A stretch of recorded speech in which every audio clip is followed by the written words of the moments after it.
Have you ever noticed that 1 minute check on your phone that somehow dissolves into an hour of mindless scrolling? That's no accident.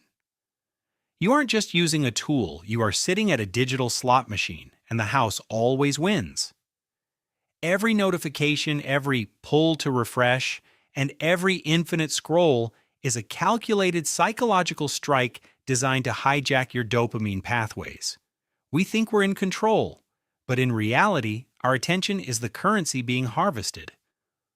How much of your life have you traded for a red dot and a momentary buzz? This psychological siege is rooted in a concept known as variable rewards.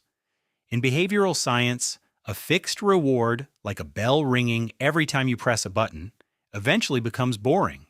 But a variable reward, where the prize is unpredictable, creates a powerful compulsion loop.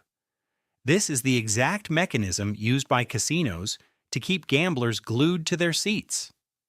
Silicon Valley engineers didn't just build communication tools, they built high-frequency dopamine delivery systems.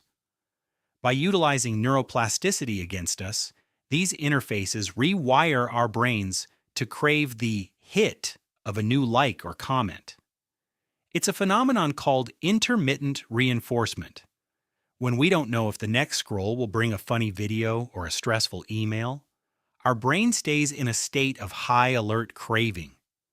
We are being conditioned, quite literally, like lab rats in a digital cage, chasing a reward that never truly satisfies. Beyond the biology of addiction lies a deeper, more unsettling erosion of the human experience. We have traded the richness of the present moment for a curated backlit simulation of life. When we outsource our boredom to an algorithm, we kill the very soil in which creativity and self-reflection grow. True contemplation requires silence, yet we've become a society terrified of a quiet room. We use our devices to bridge the gap between who we are and who we want to be seen as, creating a digital shadow that we must constantly feed. This constant connectivity has fractured our deep work capabilities and thinned our empathy. We no longer look at the world, we look for content within it. We are physically present but mentally elsewhere, haunted by the fear of missing out on a world that doesn't actually exist outside of our screens. And by allowing tech giants to mediate our every interaction, we've surrendered our sovereignty.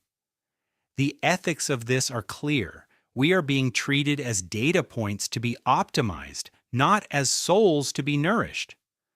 To reclaim our humanity, we must first acknowledge that a life lived through a 5-inch pane of glass is a life lived in a waiting room, forever anticipating a connection that remains perpetually hollow. Reclaiming your mind doesn't require living in a cave. It requires setting boundaries the industry refuses to provide. First, strip away the visual bait. Turn your phone to grayscale. By removing the vibrant colors, you neutralize the reward signals that keep you tapping. Second, reclaim your mornings. Do not let a corporate algorithm dictate your first thoughts of the day. Keep your phone out of the bedroom and spend the first hour in the physical world. Finally, practice the art of boredom. When you're waiting in line or sitting on a train, resist the urge to reach for your pocket. Let your mind wander. This discomfort is the feeling of your brain recovering its independence. These aren't just productivity hacks. They are acts of digital resistance. By choosing when to engage, you transform the smartphone from a master back into a tool. The slot machine only works if you keep pulling the lever. Today you have the choice to walk away. Reclaim your attention, reclaim your time, and ultimately reclaim your life. If this resonated with you, subscribe for more insights on living intentionally in a digital age. Put the phone down, go live,